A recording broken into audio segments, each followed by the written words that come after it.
Amen. Le thème de ce matin, c'est le rendez-vous. C'est simple. Hein? Et je crois que là, on est en rendez-vous avec le Seigneur qui nous attend et qui nous attend toujours, en fait. Et même à chaque instant, en fait, que nous pourrons être aussi dans notre demeure, dans notre chambre, on a un rendez-vous, en fait, qu'on a avec le Seigneur. Et mon message, je l'ai introduit avec une question. Que faisons-nous lorsque nous avons un rendez-vous important dans notre vie? Qu'est-ce qu'on fait? On se prépare. Ouais.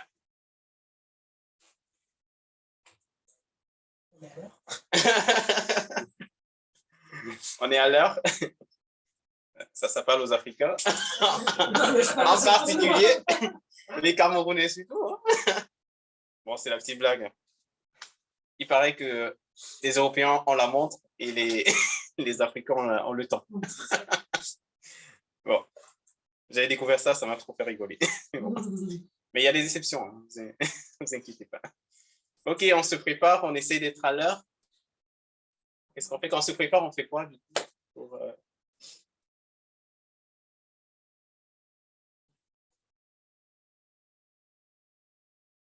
Bon, il n'y en a pas beaucoup qui sont là à des rendez-vous. Hein? Ah bah, tout type, hein. C'est... On ne pense pas. Ouais. Faut donner une bonne impression, en tout cas. Et on dit qu'on n'a pas deux fois l'occasion de faire bonne impression. Donc, effectivement, oui, on se prépare et on essaye d'être propre, voilà, présentable et tout ce qu'il faut, en fait. Si on connaît le sujet pour lequel, en fait, on a rendez-vous, on anticipe, en fait, on prépare. Déjà, si c'est pour un entretien d'embauche, on prend le temps de réviser, de connaître la boîte, en fait. Donc, il y a pas mal d'éléments qui font en sorte que on se met quand même dans des conditions à ce que le rendez-vous se passe bien. Sauf si le rendez-vous, en fait, n'était pas prévu du tout et que c'est une belle surprise quelque part. Dans ces logiques, en fait, on va lire l'histoire d'un homme qu'on connaît très bien dans la Bible, hein, qui a eu un rendez-vous, mais ce n'était pas prévu du tout. Il ne savait pas qu'il allait avoir ce rendez-vous-là, qui allait changer, en fait, finalement, tout le cours de sa vie, son existence. Quelque part, il le soupirait, en fait. Il le voulait, il le souhaitait. Mais au moment où ça arrive, en fait, il ne s'y attendait pas.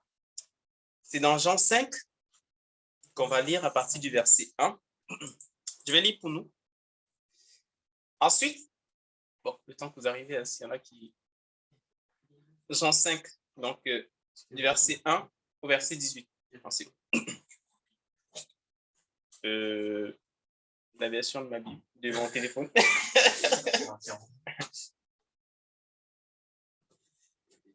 Ah, parole, effectivement, de 2017. Alors, ensuite, il y a une fête juive et Jésus va à Jérusalem. À Jérusalem, près de la porte des moutons, se trouve une piscine avec 5 rangées de colonnes. En hébreu, on l'appelle Bethzada. En fait, dans d'autres versions, c'est Bethsaida, je crois. Hein. C'est... Voilà. Sous ces colonnes, en fait, beaucoup de malades sont couchés, des aveugles, des boiteux, des paralysés. Parmi eux, il y a un homme malade depuis 38 ans. Jésus voit qu'il est couché et il apprend que cet homme est malade depuis déjà longtemps. Il lui demande, est-ce que tu veux guérir? Le malade lui répond, Seigneur, je n'ai personne pour me descendre dans la piscine quand l'eau se met en mouvement. Et pendant que j'essaie d'y aller, un autre descend avant moi. Jésus lui dit, lève-toi, prends ta natte et marche. Aussitôt, l'homme est guéri, il prend sa natte et il se met à marcher. Cela se passe le jour du sabbat. Alors les chefs juifs disent à l'homme guéri, c'est le jour du sabbat et tu n'as pas le droit de porter ta natte. Il leur répond, celui qui m'a guéri m'a dit, prends ta natte et marche. Ces gens lui demandent, qui est cet homme qui t'a dit, prends ta natte et marche? Mais celui qui a été guéri n'en sait rien. En effet, Jésus est parti parce qu'il y avait beaucoup de monde à cet endroit. Plus tard, Jésus le rencontre dans le temple et lui dit, maintenant tu es guéri, ne commets plus de péché, sinon il t'arrivera quelque chose de plus grave. L'homme va dire au chef juif, c'est Jésus qui m'a guéri. Alors, il cherche à faire du mal à Jésus parce qu'il a guéri quelqu'un le jour du sabbat. Mais Jésus leur dit, mon Père travaille depuis toujours et moi aussi je travaille. À cause de cette parole, les chefs juifs cherchent encore plus à faire mourir Jésus. En effet, Jésus ne respecte pas le sabbat, mais surtout, il dit que Dieu est son Père et ainsi, il se fait égal à Dieu. Amen. Très beau texte. En tout cas, très belle histoire. Et comme je l'ai dit, ce n'était pas une surprise. Vous connaissez certainement bien cette histoire-là. Et quand on lit en fait cette histoire, je me dis en fait, je doute en fait qu'on puisse imaginer et comprendre véritablement ce que cet homme malade depuis plusieurs années pouvait ressentir en lui-même. On nous donne la période, on nous parle de 38 ans. Vous imaginez 38 ans de maladie, mais ça veut dire qu'il avait un certain âge quand même avant que la maladie ne l'attaque. Donc, il n'est pas né en fait avec ce mal-là. Une bonne partie en fait de sa vie a été arrachée par la maladie. Et si on lui demandait en fait de présenter son CV, qu'est-ce qu'il aurait mis en fait à l'intérieur? C'est très court, très simple en fait. Je n'ai pas travaillé dans telle entreprise, je n'ai pas fait telle chose et tout ça. Non, en fait, c'est très simple. Malade, 38 ans. Je pousse en fait la réflexion pour que nous puissions essayer de comprendre en fait ce qu'il pouvait ressentir en lui-même. Et je pense que c'est ce qu'on ressent parfois quand on traverse des situations qui sont compliquées, difficiles, et auxquelles on se dit, mais ça dure un peu trop longtemps là. Et on n'a toujours pas de solution, on n'a toujours pas d'issue. Il pouvait en fait intérieurement se dire être dépendant des autres tout le temps. Parce qu'il ne pouvait pas faire grand-chose. Même pour se déplacer, parce que la preuve, on nous dit, quand il était à la piscine, il dit, mais j'ai personne pour me déplacer et m'aider à entrer. Et quand j'essaie en fait de me déplacer, les autres, ils vont avant moi. Donc, il avait cette dépendance en fait qui était là. Et quand Jésus même va lui poser la question, on reviendra un peu plus tard. Veux-tu être guéri? Il dira, mais j'ai personne pour m'aider en fait à aller dans les eaux. Il avait certainement eu à chercher de l'aide partout et pour ne finalement rien trouver. Parce que durant 38 ans, on imagine qu'il n'est pas resté inerte en fait sans rien faire. On se dit, mais comment est-ce que je vais faire pour pouvoir retrouver finalement l'usage de mes pieds? Donc, il a dû chercher longtemps, partout, et il n'a pas trouvé en fait. Certains pouvaient avoir un regard de pitié à son égard. Et j'imagine, c'est pas toujours plaisant en fait de se dire, quand les autres me regardent, en fait, c'est de la pitié.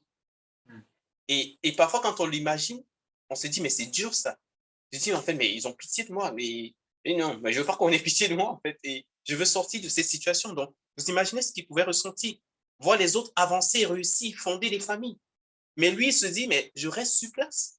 Et ça n'avance pas du tout. Sa vie n'avance pas. Il est exclu de certains milieux, forcément. Parce que non seulement il ne peut pas y aller, mais en plus de ça, il se sentira un peu, je vais dire, à part de se dire, mais tout le monde pose en fait un regard compatissant à son endroit. Il pourrait se sentir incapable de rendre le même service aux autres. Bien qu'étant dans le service, et bien que souhaitant être servi, il se dit quelque part, il faudrait que je puisse être en mesure de rendre l'appareil en fait. Il se dit, mais je ne peux pas, le faire. Donc, là, je ne pose pas son procès, mais j'essaie en fait de m'imaginer, de me dire qu'est-ce qu'il pouvait ressentir en lui-même. Mon premier point, c'est Jésus n'est jamais en retard. Nous voulons vivre une année de miracles. C'est ce qu'on a dit. Et Dieu veut nous faire vivre une année de miracles. Donc, ça tombe bien. À la lecture de ce texte, en fait, on peut déduire que ce monsieur, en fait, avait tout fait pour avoir la guérison. Rien n'avait marché. Pris de découragement, il s'est certainement accroché à toutes les solutions possibles et inimaginables qu'on pouvait lui présenter. Donc, si on lui disait, va faire ceci, va faire cela, il courait et ça se dit, mais on ne sait jamais. Peut-être cette fois-ci, ça peut fonctionner. Mais, résultat, rien. Tout est pareil. Vous savez, quand vous êtes en fait à bout, vous ne comprenez rien en fait à ce qui se passe et que rien ne marche, quoi que vous essayez. La majeure partie du temps, en fait, il y a toujours une personne qui viendra te dire, tu ne vois pas que tu souffres, comme si déjà tu ne savais pas que tu souffrais. Mais j'ai comme l'impression, en fait, que tu aimes souffrir, alors que tu as des solutions autour de toi. Mais oui, bien sûr, comme si je n'avais pas tout essayé. Ah, j'avais oublié, tu dis que tu es chrétien. Mais bon, j'ai comme l'impression, en fait, que ton Dieu t'a un peu oublié en même temps. Oui, il y a des gens qui viendront toujours un peu avec ces paroles-là. Se dit, mais fais quelque chose, quoi. Comme tu as vu, déjà, Dieu t'a abandonné, il dit rien, il fait rien. 38 ans. Mais change, quoi. Quitte de là, je sais pas. Et là, cette parole, en fait, qui vient dans le cœur, pourquoi ne pas regarder ailleurs? Et le mot magique, on ne sait jamais. Je vais peut-être trouver la solution ailleurs, en fait, qu'auprès de Dieu. Parfois, c'est ce qui se présente à nous. La difficulté et le désespoir, en fait, peuvent effectivement nous conduire à faire des choix qui ne sont pas les meilleurs pour nous. Et à rester parfois accroché à cela. Quoi qu'on fasse, on se rend compte que ça n'avance pas, mais on reste quand même accroché à ça. Peut-être par lassitude, mais également dans l'espoir qu'un jour, quelque chose se produise en fait. Et on n'est pas fou conscient de ça. On s'est dit, mais parfois tu dis, mais je ne sais même pas pourquoi est-ce que je m'accroche à ça. En fait, quand j'ai réfléchi en même temps, il n'y a même pas d'issue en fait. Mais je m'accroche quand même à ça parce qu'on a besoin d'avoir quelque part ces petites l'espoir en fait que la chose va pouvoir changer. Et c'est ce qui est arrivé à notre personnage en fait. Il a tout essayé, il a mené toutes les réflexions, il est parti en fait certainement partout où on lui avait suggéré en fait de partir. Et finalement, désespéré, il a trouvé demeure en fait dans ce lieu qui était considéré comme un lieu païen en fait, pour pouvoir trouver une solution à son problème. Était-il au bon endroit pour trouver la guérison? Mais ce qui est sûr en fait, c'est que où il était, son rendez-vous est venu à lui. Il n'était pas forcément au bon endroit, mais son rendez-vous est toujours venu jusqu'à lui. Ce lieu n'était pas fréquenté par les Juifs parce que voilà, c'était considéré effectivement comme un lieu païen. D'où venait en fait cette croyance-là? On pourrait dire en fait qu'il s'agissait d'un phénomène simplement naturel, en fait, le fait que l'eau était agitée à cet endroit-là. Mais comme on aime accrocher des croyances et apporter souvent des explications à toute chose, on s'est dit, ah non, mais il y a une solution en fait avec cette eau-là. C'est pas n'importe quelle eau, c'est pas n'importe quelle agitation et tout ça. Et au point de créer en fait, d'introduire finalement une certaine croyance, une certaine philosophie. Et plus loin encore, on nous dit en fait qu'ils avaient des rangées qu'ils avaient construites en fait. Donc, c'est-à-dire que c'était un endroit certainement qui avait été bien aménagé pour que les gens puissent vivre en fait, on va dire le miracle, quelque part, entre guillemets. Donc, l'apparence en fait, bah, n'est pas toujours ce qui doit être, ou est trompeuse quelque part. Et c'est pas parce que on a bien embelli un endroit et tout ça que finalement c'est quelque chose de vrai par rapport à ce qui est dit. Et moi, j'ai souvent rencontré en fait des personnes qui allaient à l'église. Alors ça, c'était plus en fait au Cameroun, qui allaient à l'église et qui allaient quand même chez des charlatans à côté. Et avec l'expression, on ne sait jamais. Et moi, je me suis toujours dit, mais en fait, c'est quoi? Si je veux faire l'analyse, c'est que je vais vers Dieu pour trouver une solution à une situation ou bien par rapport à ma vie. Maintenant, je me dis, si ça dépasse Dieu, je vais quand même chez le charlatan pour que lui, il puisse en fait finalement répondre au problème. Moi, je comprends ça comme ça, hein, en tout cas. Je me suis dit, bah, je vais vers Dieu, mais je cherche quand même à côté, on ne sait jamais. Bon, la bonne nouvelle, c'est que nous pouvons faire des choix qui ne sont pas bons pour nous, mais Dieu, Jésus, viendra nous chercher en fait où nous sommes. Après, tout dépendra de notre décision de se dire est-ce qu'on saisit la main et qu'on y va, ou on dit ah non, je pense qu'on est confortablement bien où on est et on veut rester là. Non, c'est pas ça l'objectif. Jésus pose la question à l'homme, veux-tu être guéri? Je ne sais pas si vous avez un peu vu sa réponse. Elle n'est pas directe, en fait. Il ne dit pas oui, je vais être guéri, ou non, je ne veux pas être guéri. Mais il dit, mais Seigneur, je n'ai personne, en fait, pour me porter et me mettre dans... On a l'impression, en fait, qu'il justifie sa présence, en fait, à cet endroit-là. Il dit, mais j'ai personne pour me porter. Mais ce n'est pas la question qu'on t'a posée. On a demandé, est-ce que tu veux... Et je pense que oui, il voulait être guéri. Ça fait 38 ans qu'il essaie de guérir, en fait, de cette maladie-là. Mais non, il ne répond pas à la question. Et il justifie finalement ce pourquoi il est là. Et Jésus ne va pas s'attarder, en fait, à cela. On voit que Jésus n'est pas venu, en fait, par rapport à ce lieu où il ne porte pas d'intérêt, finalement, aux commentaires, en fait, sur la croyance populaire qu'il pouvait avoir sur ce lieu-là. Tout ce qu'il va lui dire, c'est lève-toi et marche. Il ne dit pas, mais pourquoi tu es venu ici, en fait? Qu'est-ce que tu fais là? Toi, tu ne vois pas que ça fait des années, tu es là, ça ne change pas. Et je te demande si tu veux être guéri, tu me dis, ouais, j'ai personne pour me porter. Mais, ouais. Et Jésus n'est pas là pour nous juger, en fait. Il n'est pas là pour nous juger, pour qu'on explique, ouais, j'ai fait ça parce que non. Mais s'il est là, c'est parce qu'il veut nous guérir, c'est parce qu'il veut nous faire du bien. Il n'est pas là pour nous condamner, pour, voilà, se dire, mais tu n'aurais pas dû faire ça. Non, il n'est pas là pour ça. Il était là pour guérir cet homme. Et il l'a fait, en fait. Je pense que les gens autour de nous ont besoin également de voir Jésus. De voir Jésus par les actes qu'on peut poser, en fait. Je crois en cela, c'est que, effectivement, Dieu nous a donné son esprit. Il nous a donné des dons. Il nous a donné des choses incroyables dont on n'imagine même pas. Mais c'est pour qu'au travers de nos vies, on puisse également voir la main de Dieu. Et que même dans nos propres vies, on puisse voir, en fait, la main de Dieu. Et quand on analyse donc la réponse de ce monsieur, on voit en fait que Jésus n'a pas revendiqué ou bien exigé de la part de cet homme de voir une certaine foi en lui pour pouvoir le guérir.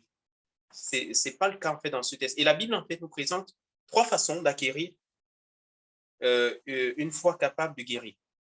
On a la foi de celui qui est guéri. Et un texte par exemple, c'est dans Matthieu 9, versets 27 à 29, où Jésus va rencontrer 2 aveugles et il va leur demander en fait s'ils croient qu'il est capable de les guérir. Et ils vont dire, on le croit.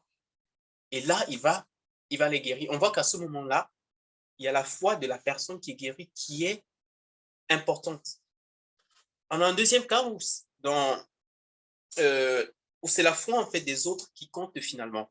Et j'ai pris l'exemple en fait dans Matthieu 8, versets 5 à 10, de l'officier romain qui vient voir Jésus et qui demande la guérison pour son serviteur. Et Jésus dit en quelque sorte que, ok, bah, on va aller le voir. Il va dire, mais je ne suis même pas digne que tu rentres chez moi. Il suffit que tu dises quelque chose et il sera guéri en fait. Et Jésus va même souligner en fait sa foi en disant, mais c'est une foi remarquable en fait que je vois là. Et ce n'était pas pour lui en fait, mais c'était pour son serviteur. Et en plus, on dit un officier romain. Et sa foi a permis en fait que son serviteur soit guéri. Troisième cas de figure, c'est la foi de celui qui a reçu le don de guérison. Dans 1 Corinthiens 12, par exemple, verset 9, on nous parle du don de guérir les malades, en fait. On a reçu également des dons. Parmi les dons, il y a ce don pour guérir les malades. Donc, 3 cas de figure. La foi de celui qui est guéri, la foi des autres, en fait, au profit de celui qui va être guéri, et troisièmement, la foi de celui qui prie finalement pour le malade. Donc, on peut se retrouver dans ces 3 cas-là et de se dire, ou d'arrêter de se dire en fait, ah non, je ne suis pas digne de pouvoir prier pour tel, pour qu'il ait la guérison. Ça répond. Je peux me retrouver dans le 3e cas. On s'est dit, mais non, il faut que, moi, c'est pas à moi de prier pour lui, ou bien c'est pas à moi de manifester de la foi, non. Je peux manifester de la foi pour que quelqu'un soit guéri et qu'il réalise finalement que Dieu est bon. Et même si c'est moi qui prie, je dois pouvoir prier avec foi. Ou si c'est moi qui ai besoin de miracles, que je puisse prier également avec foi. Alors, Jésus était à Jérusalem, donc, à l'occasion d'une fête réunissant les Juifs. Et à ce moment-là, il va décider justement de guérir, d'intervenir en faveur de cet homme. Les circonstances sont importantes également. Et mon deuxième point, donc, c'est le témoignage. Il y a une chose, en fait, que Georges, du coup, a évoqué dimanche dernier, c'est que Dieu agit pour sa gloire, premièrement. C'est d'abord pour sa gloire. C'est à lui que revient cette gloire. Le fait qu'on nous précise aussi que l'homme était malade depuis 38 ans, moi, je pense que ce n'est pas un petit hasard. Ça veut dire que tout le monde, ou pratiquement tout le monde, savait qui était cet homme. Parce qu'en 38 ans, il y a forcément des personnes qui l'ont vu. En 38 ans, il a forcément rencontré des gens pour essayer d'avoir la guérison. En 38 ans, on s'est dit, mais ce gars, c'est bon là, sa vie, il va finir comme ça. Donc, il y a un témoignage en fait derrière qu'on peut voir. Et les gens ne pouvaient pas finalement contester la guérison. Elle se dit, mais non, c'est un faux malade, quoi. Il fait semblant, comme s'il est malade et tout. Mais je doute en fait que quelqu'un puisse faire semblant pendant 38 ans. Sauf que sinon, là, c'est vraiment un grand acteur. C'est durant 38 ans, je joue le rôle de malade, c'est impressionnant. Moi, je l'embauche tout de suite. Mais bon, j'ai pas de cinéma, rien de tout ça. Mais ça donne en fait, ça donne la crédibilité finalement au témoignage qui va être donné et qui va être guéri, et le fait qu'il va être guéri. Et il a trouvé aucune solution quand Jésus, quand Dieu lui-même. La gloire revient à Dieu et à aucun homme. Aucun homme ne pouvait dire, mais non, c'est moi, grâce à mes potions et tout que j'ai donné, et tout. C'est bon, il est guéri. Personne ne pouvait le dire. Il n'y avait plus d'espoir. Mais Jésus l'a guéri. Les circonstances également sont bien choisies. On a dit qu'il y avait une fête en fait à Jérusalem. Donc, et vous savez bien que quand les Juifs, il y a une cérémonie chez eux, en fait, tous reviennent en fait au pays. Donc, on va aller à Jérusalem pour la célébration. Je ne sais pas de quelle fête exactement il s'agit. Mais ce qui est sûr, en fait, il y avait du monde à Jérusalem à cette occasion-là. Donc, une occasion encore spéciale pour que les gens puissent réaliser ce qui s'est finalement produit. Parce que non seulement c'était important pour celui qui est guéri, mais également pour ceux qui l'auraient vu en fait et qui l'auraient réalisé. Il s'est dit, mais en fait, c'est Dieu, c'est Jésus. Jésus lui dit également, prends ta natte et marche. Mais pourquoi ce détail-là?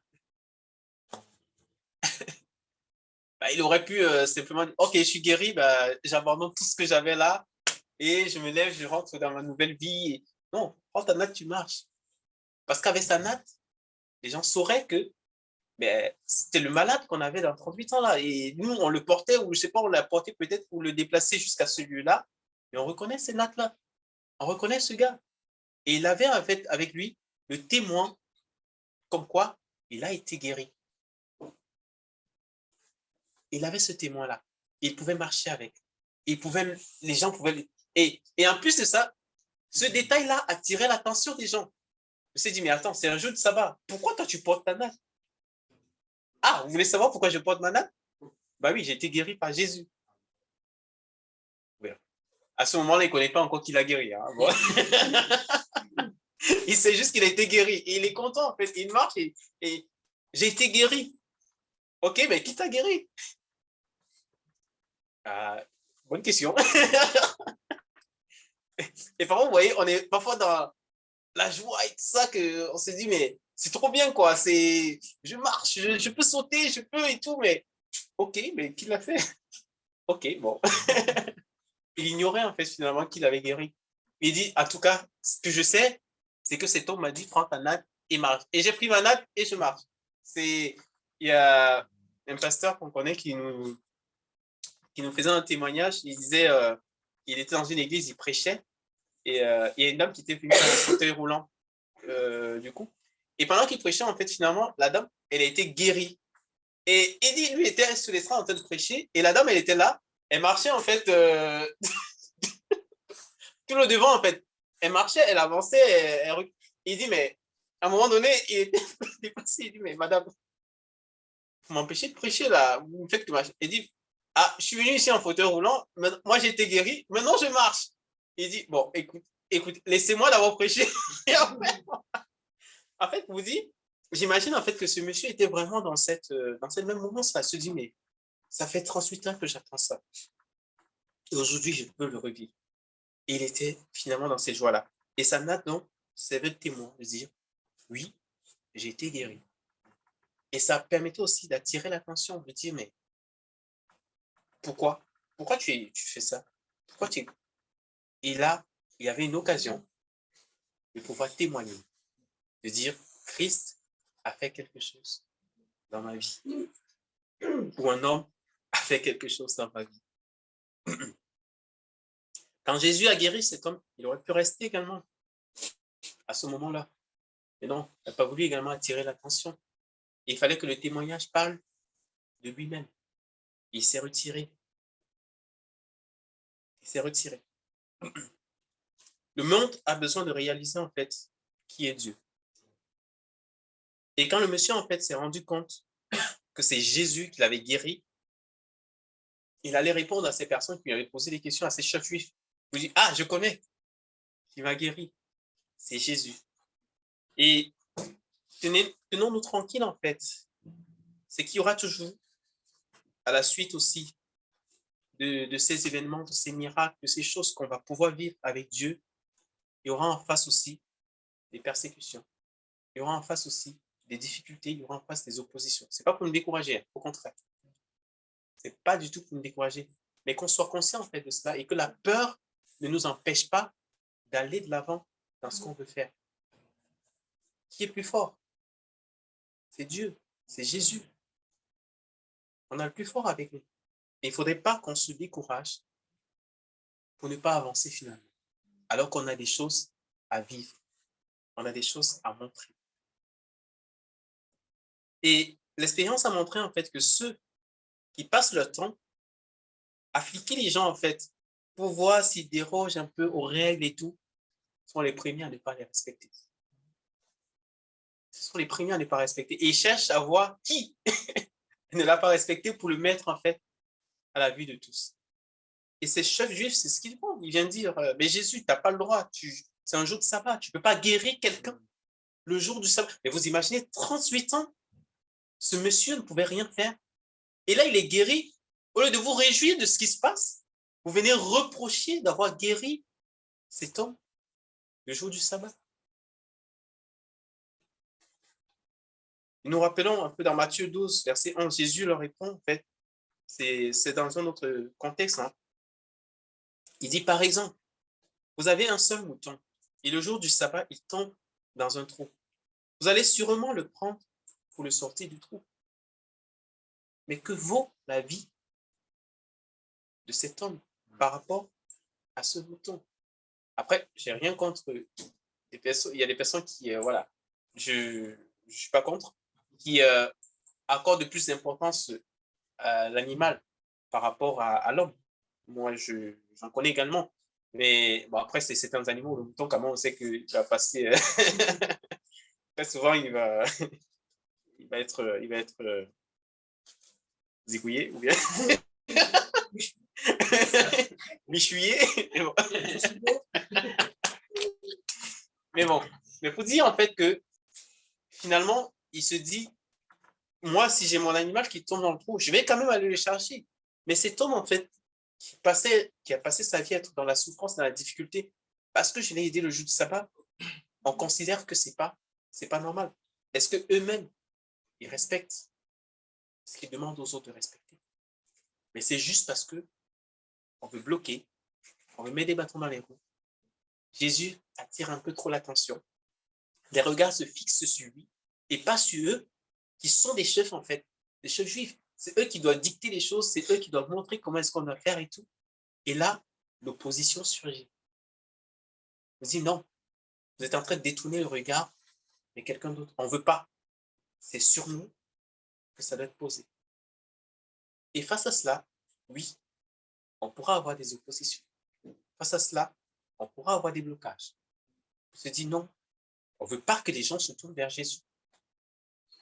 On veut qu'ils restent dans l'obscurité. On veut qu'ils restent en fait dans la souffrance. On veut qu'ils restent dans la difficulté. Mais on n'est pas là pour ça. Au contraire, on veut qu'ils soient dans la liberté, qu'ils soient libérés, qu'ils soient délivrés. Et c'est ce miracle-là que Dieu veut faire au travers de nous. Ne manquons pas également des occasions à saisir, témoigner ce que Dieu a accompli. Moi, j'aime cette image de cet homme. Même s'il n'avait pas encore compris ce qui s'était passé, il avait sa natte et il pouvait témoigner. Et plus tard, Jésus va le rencontrer pour lui donner la suite. Il lui dit, va, ne pêche plus. Fais attention.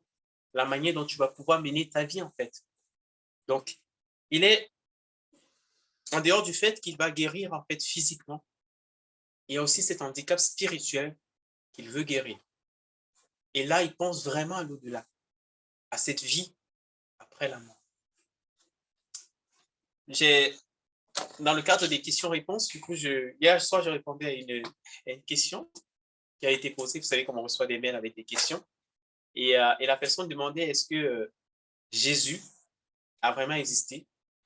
Est-ce que les prophètes ont vraiment été présents? Est-ce qu'il y a une vie après la mort? Ma première réponse que je lui donnais, c'était de dire, Jésus est un personnage historique. La preuve, quand on raconte des histoires, on dit 500 ans avant Jésus-Christ, 200 ans après Jésus. Mais comment est-ce qu'on peut prendre la référence sur quelqu'un qui n'a pas existé? C'est tout à fait logique. C'est-à-dire, ça ne veut pas entrer, en fait, dans l'aspect spirituel. C'est tout à fait logique, en fait. Il me dit, est-ce qu'on a cette vie après la mort? Oui, je le crois. Et c'est ce que Jésus essaie de montrer à cet homme ici. Ça dit, oui, physiquement, tu étais guéri, mais spirituellement, c'est encore mieux. Et c'est ce qu'il y a de meilleur. Et toutes ces choses qu'on pourra vivre, tous ces miracles, en fait, qu'on pourra vivre, ce n'est pas pour forcément attirer l'attention ou créer voilà, quelque chose de spécial ou se prendre pour des des Superman ou Woman. Mais non. Mais l'objectif derrière, c'est le salut de ces personnes-là. Et c'est pourquoi à des moments, Jésus pouvait faire des miracles parce qu'il y avait un résultat et quelque chose qui allait être bien derrière. Et à des endroits, refuser même de faire un miracle. Parce qu'il dit non, vous n'aurez rien d'autre que la mort et la résurrection du Fils de l'homme. Parce que vous cherchez juste ce qu'on appelle du tape à l'œil. Et je ne suis pas là pour ça, en fait. Si je suis là, c'est parce qu'il y a un objectif précis dans cette guérison-là. J'aimerais terminer avec une image.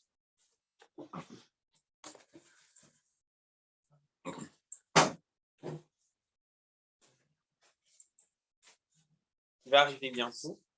Et je l'ai trouvée en fait très forte quand je la regardais et ça me faisait penser justement à notre partage. Oh, j'ai vu hier. Gloire à Dieu. Et je trouve ça magnifique en fait. Et le verset que j'accroche à cela, c'est Ésaïe 59, verset 1. La main de l'Éternel n'est pas trop courte pour nous sauver, ni son oreille trop dure pour nous entendre. Même si on est déjà en train de couler, et qu'il reste juste notre ongle tout en haut, le Seigneur est capable de venir nous chercher. Et c'est ce qu'on veut vivre en fait. Et c'est ce qu'on veut que les autres puissent vivre également. Qu'ils le réalisent. Il n'y a pas d'issue ailleurs. Et en Christ, oui, il y a une issue. Amen. On va prier. Merci Seigneur pour ta grâce. Merci encore pour ta fidélité, ton amour, Seigneur. Et on peut le réaliser encore ce matin, Seigneur, c'est que oui, tu veux vraiment nous donner, d'aller dans cette dimension, nous allons vivre des miracles. Nous allons vivre des choses extraordinaires. Et par là, Seigneur Dieu, tu veux nous encourager à ne pas baisser les bras. Que ce soit dans notre vie personnelle, mais également dans celle de ceux qui nous entourent, Seigneur. Oui, Seigneur, nous voulons et nous souhaitons avec toi que le plus grand nombre soit sauvé, Seigneur Dieu. Et c'est à travers de ce que tu vas apporter comme guérison dans les cœurs. Et Seigneur, que nous puissions le présenter. Que nous puissions, Seigneur Dieu, aller à la rencontre de ces personnes, de te présenter toi, Seigneur. Et que toi, tu agisses, Père. Que nous n'ayons pas peur, Seigneur, d'être utilisés par toi. Que nous n'ayons pas peur, Seigneur Dieu, de voir ces choses se réaliser. Et que, Seigneur Dieu, rien ne nous stoppe dans cette lancée dans laquelle tu veux nous embarquer, Seigneur. Merci pour la grâce que tu nous donnes, Père. Et je prie encore pour chacun de nous ici, afin que, Père, si on a également ce besoin personnel, que tu puisses nous visiter. Même si ça fait, Père éternel, 2-3 jours, même si ça fait 1 an, 3 ans, même si ça fait plus encore, Seigneur Dieu, nous croyons au fait que il n'est pas trop tard pour que tu puisses nous visiter, Seigneur. Je sais que c'est le désir de ton cœur. Tu veux nous faire du bien, Seigneur. Tu nous aimes tellement, tellement, Seigneur. Et on le voyait encore au travers de la vie de ce monsieur, Père. Il était là, au milieu de tous, abandonné, Seigneur. Mais toi, tu as pu poser ton regard sur lui. Il y avait d'autres malades, il y avait d'autres personnes, mais c'était son rendez-vous, Seigneur. Et tu as fait ce que tu as trouvé bon de faire pour lui. Merci pour le témoignage qui en suit, Seigneur Dieu. Merci pour les conversions qui peuvent également suivre, Seigneur Dieu, le témoignage de ce que tu fais dans nos vies. Et nous ne voulons pas, Seigneur, nous taire. Nous ne voulons pas nous taire, Seigneur Dieu. Et nous voulons continuer de proclamer que tu es, de témoigner de ce que tu as fait dans nos vies. Merci, Seigneur, pour ta grâce. Que la gloire te revienne au nom de Jésus. Je veux qu'on profite peut-être de cet instant pour prier également, peut-être pour des personnes dont les prénoms nous viennent à cœur. Ça peut être dans un cas également de maladie. Et quand on l'a vu, en fait, notre foi peut agir